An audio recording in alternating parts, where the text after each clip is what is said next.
13화 오프닝 대본. 비오는 속초 해변. 나, 고은이 이런 감정 처음이야.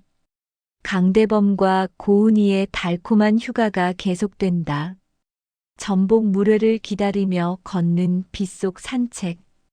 대범씨, 내 가방 들어줘.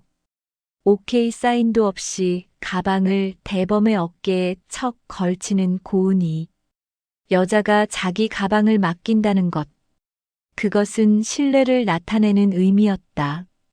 지금부터 호칭이나 말투 과감히 놓는 거야. 애정적 동반자 관계로 정했어. 그리고 우산 속에서 터진 첫 키스. 쑥 들어오는 은희의 입술. 카라멜 마키아토처럼 달콤한 맛. 언어로 도저히 표현할 수 없는 맛. 속초 중앙시장 보석가게. 노란 옥비녀를 선물하는 대범. 윤기가 흐르고 기품이 있는 게 딱 내 스타일이네. 현대와 고전이 함께 공존하는 옥비녀.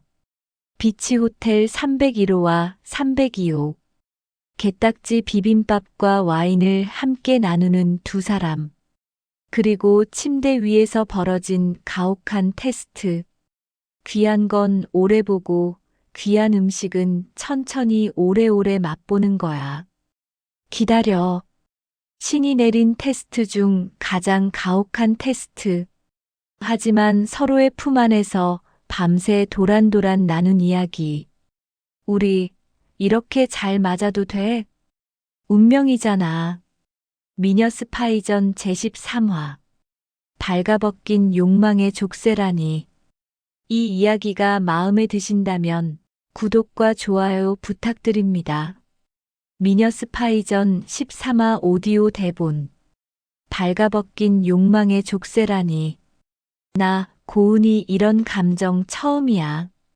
예. 대범씨 오늘 나한테 점수 많이 딴 거예요. 진짜요? 대범씨 은근 여자들 애간장 태우는 기술 있네. 이거 완전 선수잖아.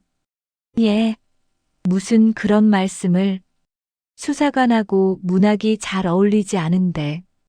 이게 참을 수 없는 매력이 있네. 칭찬으로 받겠습니다. 감사합니다.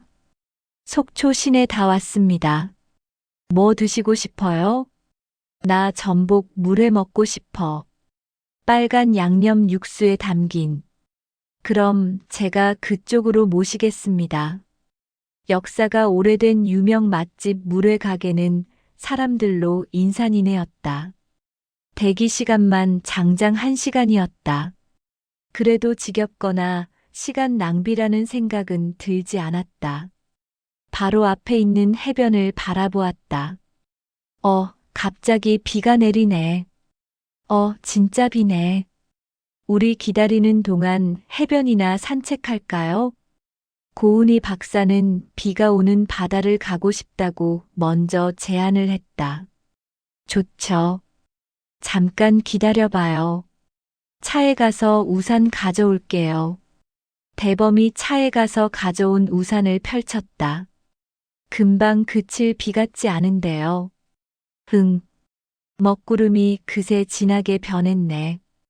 대범씨, 내 가방 들어줘. 고은이 박사는 오케이 사인도 없이 그냥 핸드백을 대범의 어깨에다 척 걸쳤다. 사귄 지 오래된 친한 연인 사이처럼. 대범도 싫지 않은 표정이었다. 제자리 잡지 못해 흘러내리는 가방을 손이 아닌 어깨로 쓱 올리는 대범. 여자가 자기 가방을 맡긴다는 것은 신뢰를 나타내는 의미가 있는 행동이었다. 대범이 진짜 은희의 마음속에 들어온 모양이다. 비가 와도 바다는 여전히 낭만적이네. 그죠? 내가 보기에도. 대범씨 비 오는 바다 보니 뭐가 생각나? 고 박사의 말끝이 그새 많이 짧아졌다. 능숙하게 신뢰의 표시인가. 은희씨, 이렇게 비 오는 바다도 글을 쓰면 좋은 소재가 될 것 같죠? 같죠? 우리 슬슬 언어 교통 정리해야겠다. 지금부터 호칭이나 말투 과감히 놓는 거야. 공식 자리 빼고. 그럴까? 은희 씨? 아까 그 수필을 듣고 있으니까 대범 씨한테 갑자기 많이 기대고 싶어졌어. 나한테? 응, 전엔 한 번도 그런 적이 없었는데. 일단 친구보다 높은 전략적 동반자 관계. 야호! 아싸! 대범의 얼굴에 웃음이 활짝 피어났다. 대범이 확인 사살에 들어갔다. 그럼 은희 씨 우리 이제부터 일일이야? 공식적으로 썸 타는 사이지? 썸 타는 거 보단 한 단계 윗단계로 격상했어. 전략적 동반자 관계가 아니고 애정적 동반자 관계로 정했어. 고 박사는 명쾌하게 범위를 정했다. 대신 국과수에서나 다른 사람이 있을 땐 철저하게 연애하는 거 숨기기. 자신 있지? 그럼 자신 있지. 그럼 됐어. 우리 언제까지 안 들킬까? 그러게. 언제까지 안 들키려나? 진짜 궁금하다. 그러게. 나도 궁금해. 뽀록나는 사람은 벌칙 받기. 오케이. 나도 동의. 무조건 시키는 대로 하기. 나도 좋아. 대범 씨 나 잠깐 쳐다봐다. 대범이 우산을 받쳐든 손을 약간 높이고 고 박사를 쳐다보았다. 여기 봐봐. 내 눈. 보인다. 은희 씨 눈동자에 내 얼굴이 보이네. 그때 갑자기 쑥 들어오는 은희의 입술. 대범 심장의 박동이 이성을 짓눌렀다. 이렇게 남심을 마구 깡패처럼 흔들어 놓아도 되냐고. 아무 예고도 없이 심지어 무방비 상태였는데. 그러나 비가 오는 날 우산 속이라 남들 시선을 의식할 필요가 없어 너무 좋았다. 은희의 달콤한 입술이 대범의 입술에 닿았다. 아, 부드럽고 달다. 향기가 나는데. 대범이 높고 날렵한 콧대를 살짝 비틀었다. 키스의 융단 폭격을 퍼부을 각도를 맞췄다. 수학적인 공식이 필요 없이 자연스레 각도 조정에 들어갔다. 대범의 인중과 은희의 인중이 조금 교차되는데 은희의 혀가 대범의 입술 사이를 조용히 비집고 들어온다. 대범도 신세대 고 박사의 자신 있는 행동에 탄력을 받은 듯 순간 대범은 은희의 입술을 베어 물었다. 그녀에게서 카라멜 마끼아또 향이 살짝 났다. 언어로 도저히 표현할 수 없는 맛. 둘이 다 죽어도 모르는 맛. 심오하기 그지없는 맛. 절대 물리지 않고 실증나지 않는 맛. 흥건하게 스며드는 숨결에 몸속 깊은 곳에서부터 거친 숨이 터져나왔다. 푸근하게 안았다, 서로를. 미친 듯이 끌어안았다. 당장이라도 불살라버릴 듯이 서로를 쳐다보았다. 대범이 입술을 가져갔다. 이게 정말 현실일까 확인 사살하는 것처럼. 은희가 마주오며 입술을 가져다 댄다. 다시 서로의 입술을 탐하는 시간. 바쁜 혀 놀림이 계속되었다. 마치 탐색전을 벌이는 것처럼. 은희는 그윽한 시선으로 대범을 올려다보았다. 그윽한 눈, 적당하게 진한 눈썹, 날렵한 턱선. 은희의 작은 손 안에는 근육질 짐승남의 등 근육이 조용하게 숨을 핥아기고 있었다. 꼴깍. 흥분이 되는지 침이 넘어갔다. 우람한 근육질의 짐승남의 가슴은 의외로 포근하고 따뜻했다. 비가 약간 날리는 추위를 살짝 느끼게 만드는 비. 착 달라붙는 네이처럼 따뜻한 안식처를 제공하는 넓은 가슴. 피할 새도 없이 그의 입술이 또 덮쳐왔다. 쓰나미처럼.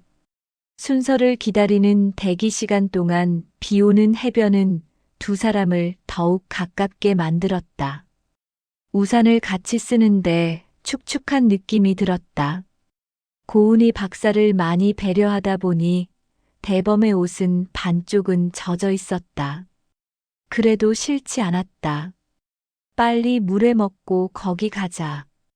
어디? 속초 중앙시장. 가자고. 내가 사주고 싶은 물건이 있어. 은희 씨. 고은이 박사는 소풍 온 애처럼 들떠 있었다. 속초 중앙시장에 가자마자 보석가게에 들어갔다. 오래되고 진귀한 골동품들이 진열되어 있었다. 대범이 구석에 있는 보석함에서 노란 색감의 옥비녀를 발견했다. 그녀의 쪽진 머리에 딱 어울리는 비녀를 발견했다. 야, 이거 어째? 이쁘다. 이거 나 사주려고? 당연하지.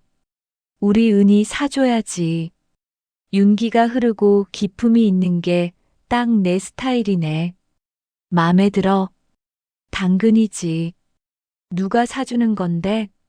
잠깐만, 내가 머리에 꽂아줄게. 대범 씨가 해줘. 대범이 직접 머리에 꽂혀 있는 지우개 달린 노란 연필을 빼고 노란 옥비녀로 바꾸었다. 은희는 손거울을 들고서 벽면에 있는 큰 거울 쪽으로 갔다. 노란 옥비녀를 꽂은 쪽진 머리가 이뻤다. 은희가 보기에도 기품이 있어 보였다.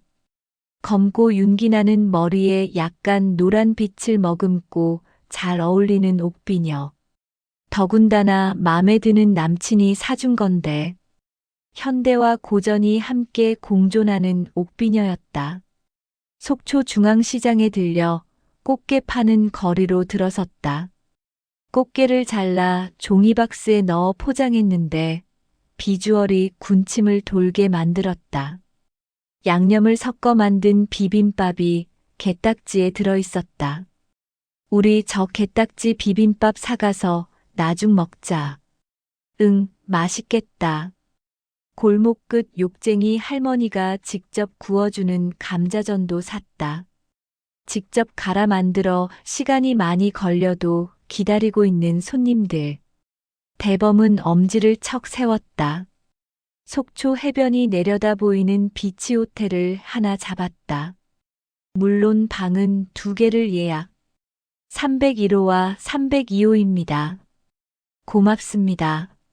수고하세요. 카운터에 있는 종업원이 키를 내어주었다. 고 박사 바로 옆방으로. 저녁 식사 후 밤바다를 함께 거닐었다. 고은이 박사 룸. 바로 우측 룸은 강대범의 룸이었다. 속초 시장에서 사온 음식을 고은이의 룸 식탁에서 맛있게 먹고 와인도 마셨다. 침대에 걸터 앉은 은희가 먼저 입을 열었다. 대범 씨, 이리 와. 내 옆에 누워도 돼. 대범은 은희의 옆에 천천히 누웠다. 밤 늦은 시간 고은이 박사에게서 해초 향이 났다. 국과수 있을 때 정체 모를 약품 냄새가 조금 났는데 이렇듯 찬란하고 해맑은 여인이었던가. 노랑 연필 대신 대범이 사준 노란 옥비녀를 틀고 있었다. 은희의 입술이 대범을 먼저 덮쳐왔다. 입술과 입술 사이로 뜨거운 숨결이 교차되었다. 그녀의 입술은 카라멜 마키아토처럼 달디 달았다. 향도 좋고 맛도 달짝지근했다. 고 박사의 진한 키스에 서서히 흥분 지수가 올라가는 대범. 대범이 흥분이 점점 고조되어 압력을 이기지 못하는 임계점에 이르는 찰나. 고 박사가 마치 반려견을 다루듯 명령했다. 기다려. 대범이 잠시 주춤하다가 다시 품 안을 파고들자. 어허, 기다려. 어허, 딱 여기까지. 기다려. 내압이 오르던 대범이 묘하게 고은이의 명령조 말투에 주춤했다. 마치 반려견이 주인의 지시에 따르듯. 대범씨, 나 좋아하지? 그럼 나 얼마나 아껴주는지 봐야겠다. 그럼 항상 아껴주지. 그럼 오늘부터 바로 테스트 들어갑니다. 귀한 건 오래 보고 귀한 음식은 천천히 오래오래 맛보는 거야. 꿀단지를 한 번에 홀라당 먹어버리면 다음이 없잖아. 뭐라는 거야? 근데 어쩌라고. 기다리라고. 죽을 맛이다. 차라리 절에 들어가서 염불을 하는 게 낫지. 그 대신 오늘은 우리 안고만 자자. 한 침대에서. 안고만 자자고. 나 힘든데. 나 못 견딜 것 같은데. 뭐가 힘들어. 저축해뒀다 생각하면 되지. 취침 복장으로 이리 와. 고 박사는 위에는 얇게 비치는 나시티를 입었다. 마치 오래된 연인처럼 스스럼 없이. 아래는 하늘하늘하고 짧은 숏 팬티를 입고 침대에 누웠다. 대범은 위는 러닝을, 아래는 와인색 드로우즈 팬티만 입고 있었다. 신이 내린 테스트 중 가장 가혹한 테스트가 뭘까? 바로 이런 경우가 아닐까? 은희의 향긋한 비누향을 맡아보았다. 신선하다. 상큼하다. 낯선 환경으로 대범의 아래에 조금씩 힘이 들어갔다. 나 안을래. 고 박사를 백허그하는 대범에게는 가혹했다. 그새 앵그리된 녀석이 고 박사의 엉덩이에 살짝 닿았다. 대범은 순간 흠칫 놀라며 엉덩이를 살짝 뒤로 빼면서 은희의 눈치를 보는데. 괜찮아. 그건 괜찮아. 왜? 괜찮아. 건강하다는 증거잖아. 그렇긴 하지. 나 해부 많이 해봤어. 알 거 다 알아. 은희는 웃으며 대범의 팔을 감쌌다. 오늘은 그냥 나를 안고 자줘. 대신 다음은 좀 다를 수도 있어. 인내심 테스트 치곤 너무 가혹한데. 귀한 건 천천히. 꿀단지도 조금씩. 대범은 그녀의 머리를 가슴 위로 당겼다. 그녀는 그의 심장 소리를 들으며 속삭였다. 나 대범 씨찜했어. 심장 스위치 눌렀어. 그럼 됐네. 난 이미 불타고 있었어. 그들은 서로의 품 안에서 밤새 도란도란 이야기를 나눴다. 독립운동가 외증조부 이야기, 국가유공자였던 대범의 아버지 이야기. 우리 이렇게 잘 맞아도 돼? 운명이잖아. 그때 고요한 새벽을 깨는 전화벨 소리. 띠리릭 띠리릭. 13화 엔딩 대본. 비오는 속초 해변의 첫 키스. 쑥 들어오는 은희의 입술. 대범 심장의 박동이 이성을 짓눌렀다. 카라멜 마키아토처럼 달콤한 입술. 언어로 도저히 표현할 수 없는 맛. 둘이 다 죽어도 모르는 맛. 애정적 동반자 관계로 정했어. 야호! 아싸! 속초 중앙시장에서 고른 노란 옥비녀. 노랑 연필 대신 대범이 사준 노란 옥비녀를 틀고 있었다. 검고 윤기나는 머리에 잘 어울리는 옥비녀. 현대와 고전이 함께 공존하는 선물. 비치 호텔 301호. 함께 먹은 게딱지 비빔밥과 와인. 그리고 침대 위에서 시작된 가혹한 테스트. 귀한 건 오래 보고 귀한 음식은 천천히 오래오래 맛보는 거야. 꿀단지를 한 번에 홀라당 먹어버리면 다음이 없잖아. 기다려. 반려견을 다루듯 명령하는 고은이. 신이 내린 테스트 중 가장 가혹한 테스트가 뭘까? 차라리 절에 들어가서 염불을 하는 게 낫지. 하지만 서로의 품 안에서 밤새 나눈 깊은 대화. 독립운동가 외증조부 이야기. 국가유공자였던 대범의 아버지 이야기. 나 대범 씨 찜했어. 심장 스위치 눌렀어. 그럼 됐네. 난 이미 불타고 있었어. 우리 이렇게 잘 맞아도 돼? 운명이잖아. 그때 고요한 새벽을 깨운 전화벨. 띠리릭 띠리릭. 윤준태 팀장의 전화. 조만간 수학이 생길 것 같아. 일본 출장. 흑사와 박태식의 접선 추적. 강대범과 고은희의 달콤한 휴가.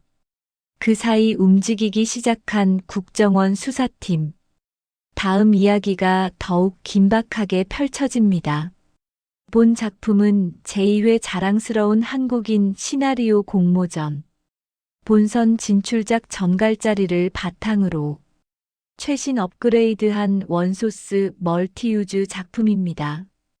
미녀 스파이전. 그녀는 당신이 생각하는 그 사람이 아니다. 14화에서 계속됩니다. 구독과 좋아요로 응원해주세요. 감사합니다. 14화 오프닝 멘트. 안녕하세요. 미녀 스파이전입니다. 14화 지도원 흑사와 접선. 대범의 달콤한 휴가는 한 통의 전화로 긴장감 속으로 빠져듭니다. 윤준태 팀장은 일본까지 박태식을 미행하고 교토 기요미즈데라에서 마침내 흑사와의 접선 장면을 포착합니다. 양귀비꽃과 모네의 그림. 예술로 포장된 그들의 대화 속에는 어떤 비밀이 숨겨져 있을까요? 그리고 국정원은 결정적 증거를 확보할 수 있을까요? 지금부터 시작합니다. 오늘도 구독과 좋아요, 알림 설정 부탁드립니다. 여러분의 관심이 더 좋은 이야기를 만드는 힘이 됩니다. 그럼 미녀 스파이전 14화 시작하겠습니다. 미녀 스파이전 14화 지도원 흑사와 접선. 띠리릭. 대범은 갑자기 울리는 전화에 긴장했다. 휴가 중인데 누가 눈치 없이 전화를. 발신자는 윤준태 팀장. 어허, 어쩐 일이야? 강 선배, 지금 어딥니까? 나 모처럼 꿀 같은 휴가인데. 고은희 박사는 수신호로 X자를 그리면서 사인을 보냈다. 여기 혼자 있는 걸로 하라고. 대범은 은희의 사인을 알아차리고 고개를 끄덕였다. 옆에 여자 소리 나는 것 같은데. 여자? 먼저다 봉창 두드리는 소리야. 여자라도 있었으면 좋겠다. 그럼 어디에요? 모처럼 고향 친지 인사드리려고 지금 고향 내려가는 중이야. 아, 그래요. 다른 게 아니고 나 잠시 일본에 갔다 오려고. 왜? 뭐 하나 잡혔어? 조만간 수학이 생길 것 같아. 뭐야, 일본 공작원 흑사와 접촉하려는 인물 얘긴가? 응, 맞아요. 그래서 일본 출장 미행 가니까. 그래, 파이팅이다. 한 건 크게 하고 와. 몸 조심하고. 알겠습니다.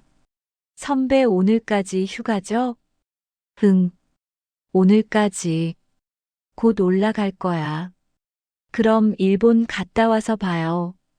오케이. 전화를 끝내자 고은희 박사가 빙그레 웃었다. 대범 씨 노련한데. 아닌 척 아주 자연스러워. 많이 해본 솜씨야. 나 연기해도 되겠어? 응. 연기 학원 다닐 필요도 없겠다. 우리 화진포 갔다가 올라가면 되겠다. 파도 보고 가. 파도가 밀려올 때 하얀 포말이 정말 멋있는데. 보러 가자. 오케이, 은희야. 근데 나 몸이 안 움직인다. 왜? 어디 아파? 그게 아니고 날 잠고문했잖아. 알았어. 자볼에 뽀뽀해줄 테니 우리 아가 얼른 준비해요. 나 어제 고은이 끝까지 지켰다. 알았어. 점수 듬뿍 땄으니까 걱정 마. 다음을 기대하자. 토닥토닥. 고 박사는 드로우즈 입고 있는 대범의 탱탱한 엉덩이를 가볍게 두드렸다. 친구 같고 연인 같은 둘만의 사이. 위장 특장차. 신세상 통신 로고가 그려져 있는 특장차. 안에서는 요원 서너 명이 대상자 박태식의 통신을 추적하고 있다. 일본어로 통화 중인 박태식. 예. 모레 13시 20분 비행기로 일본으로 가겠습니다. 모레 13시 20분 비행기로. 타임은 괜찮어? 예. 약속 장소는 어디로 할까요? 이번 접선 장소는 청수사로 불리는 교토 기묘미즈데라. 그럼 교토 기묘미즈데라에서 뵙도록 하겠습니다. 항상 미행이 붙는지 수시 확인하고. 예. 염려 마십시오. 박태식이 주머니에서 볼펜을 꺼내서 백지에 뭔가를 적었다. 특장차 안에서 모니터링 하던 요원 2명. 갑자기 뭔가를 잡았다며 엄지와 검지로 옷자를 만들었다. 박태식이 일본으로 출장 가기로 예정된 날 요원들도 바빴다. 모레 일본 비행기 티켓 끊어라고 해. 예. 팀장님께 시간 알려주겠습니다. 박태식은 아파트 입구를 나와 승용차에다 개인 수화물을 싣었다. 저쪽 구석 수사 차량에서 계속 대상자 쪽을 주시 중인 요원들. 도로를 질주하는 박태식의 차량. 이를 놓칠세라 약간 거리를 두고 따라가는 수사 미행 차량. 비행기 엔진 소리. 인천국제공항. 대상자 차량은 국제선 청사 쪽으로 진입했다. 에스컬레이터를 올라가는 대상자 박태식. 뒤에서 은밀히 따라붙는 요원들. 주변을 살피고 탑승을 준비하는 박태식. 혹시 미행이라도 붙었는지 수시로 주변을 살피며 확인을 했다. 그때마다 들키지 않게 민첩하게 잘 대응하는 요원들. 일본행 비행기 기내. 박태식이 담요를 덮고 잠이 드는 것을 확인하고 안심을 했다. 여기 오렌지 주스 한 잔 주실래요? 갈증이 나는지 오렌지 주스를 시켜 벌컥벌컥 마시는 윤준태 팀장. 대상자 박태식은 일본 신칸센 고속철도를 갈아탔다.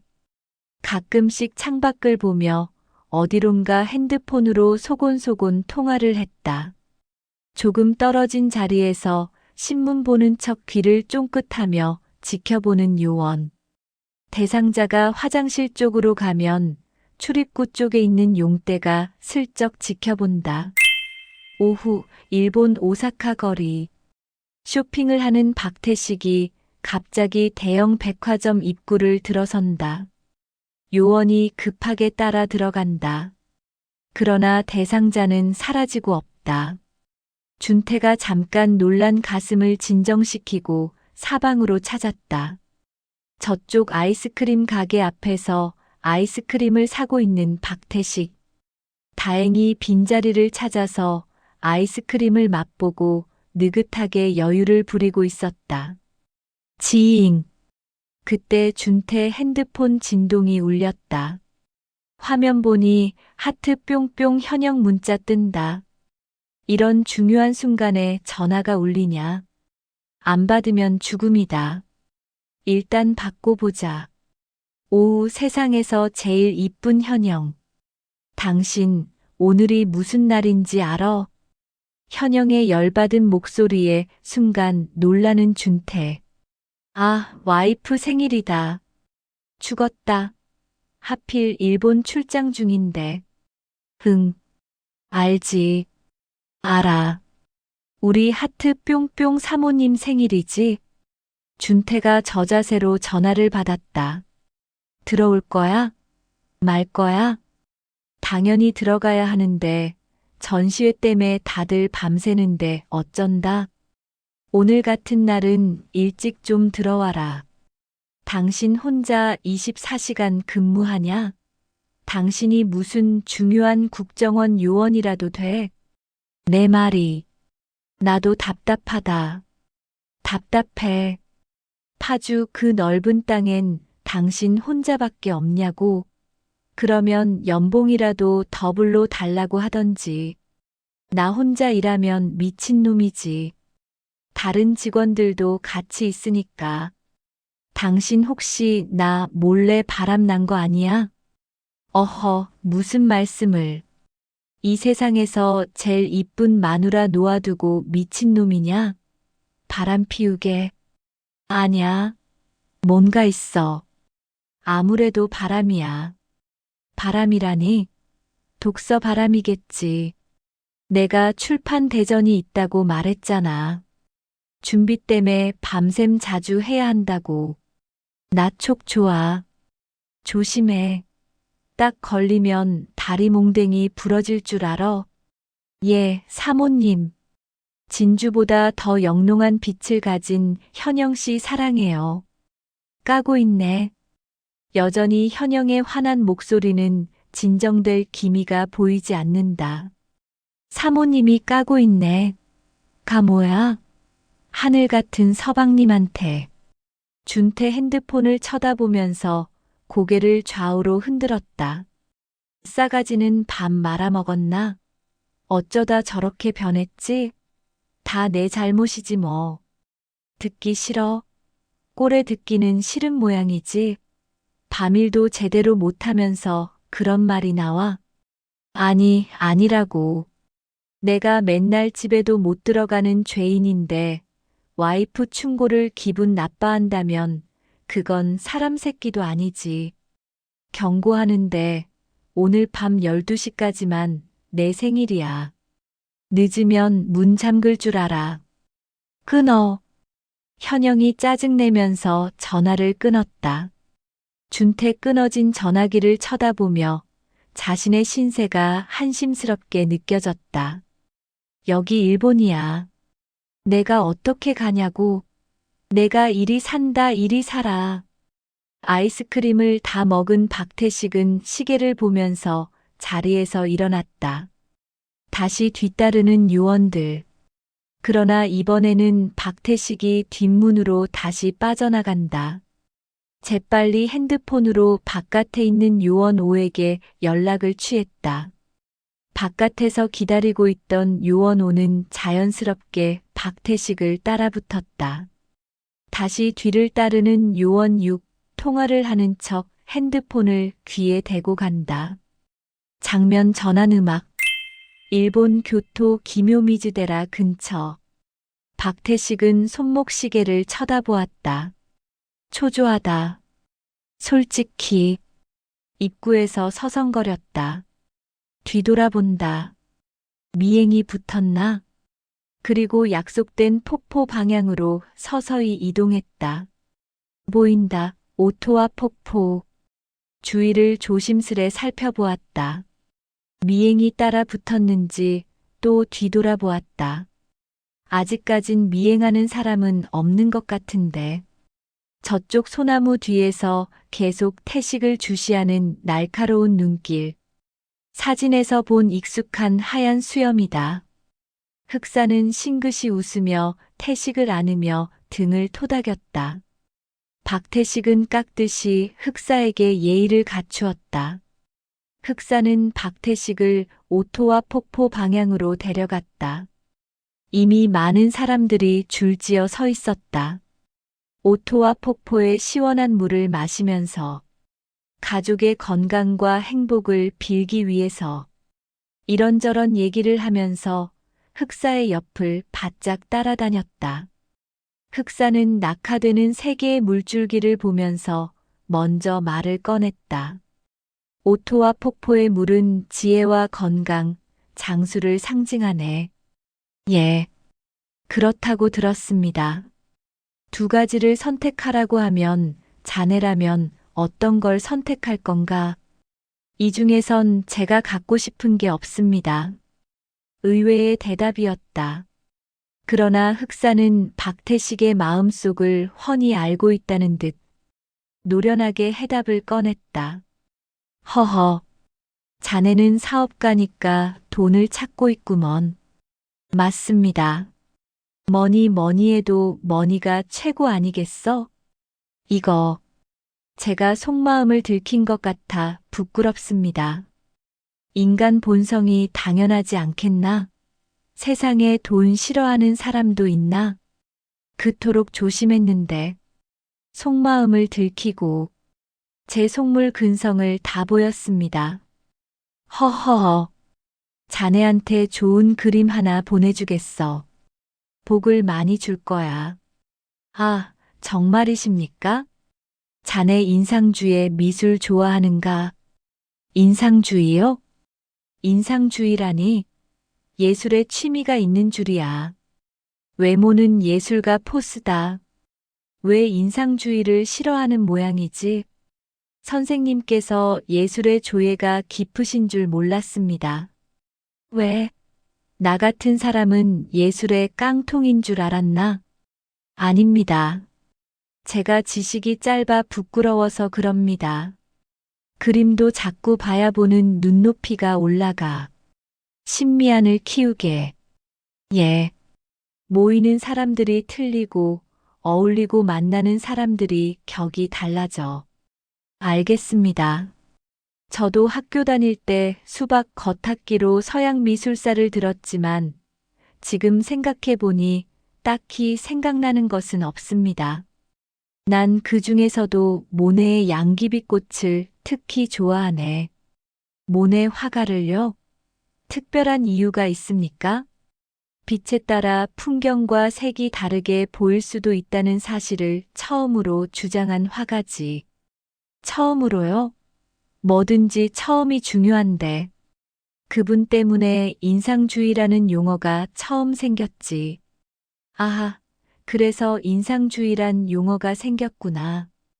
해박한 지식의 소유자, 흑사. 북한 작전부 소속 흑사. 검은 뿔테 안경을 쓰고 하얀 턱수염을 기르고 항상 지팡이를 짚고 다니는 멋쟁이 신사. 노동당 대남 공작 전문부서인 작전부 출신. 오극렬의 지휘 속에 간첩 활동을 했었다.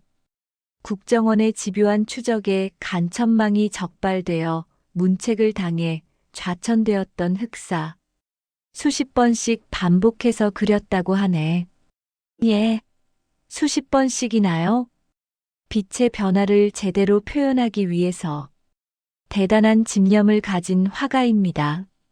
특히 루앙 대성당이나 해질녘의 건초 더미를 수십 번씩 반복해서 그렸다지. 그런 훌륭한 분을 알게 되어 영광입니다. 거친 붓질로도 유명하신 화가야. 대단하십니다. 인상주의에 푹 빠지신 것 같습니다. 허허, 그 양귀비꽃 그림을 보고 있으면 내 고향이 가끔 생각나네. 선생님 고향하고 양귀비꽃하고 무슨 관련이 있습니까? 고향 뒷산에는 양귀비 천지였어. 아주 황홀했지. 아하. 그림에 보면 흰 솜털구름 아래 양귀비꽃 들판을 지나가는 모자 쓴 여인과 아이가 보이는데 가만히 보고 있노라면 아주 여유롭고 행복하네. 가족 생각이 나겠군요. 내겐 돌아가신 부모님 외엔 가족이 전혀 없네. 나는 노동당과 결혼했으니까. 아, 예. 죄송합니다.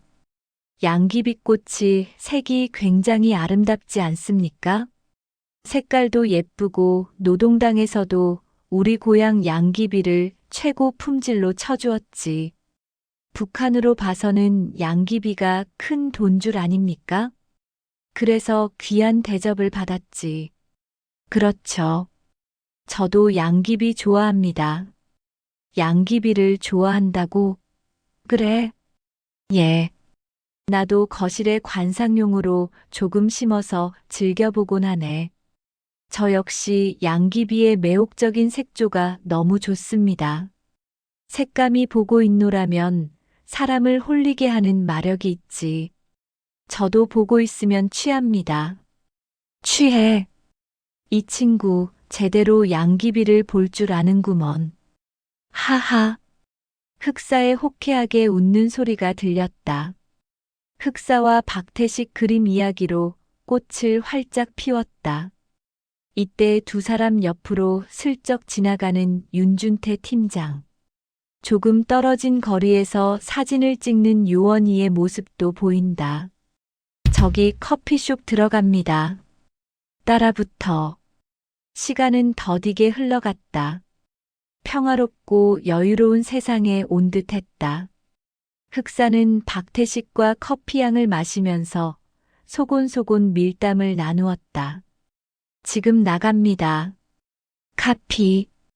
흑사가 마신 컵은 꼭 챙겨. 예. 챙겼습니다. 아주 좋아. 노동당 작전부 흑사의 지문을 따다니.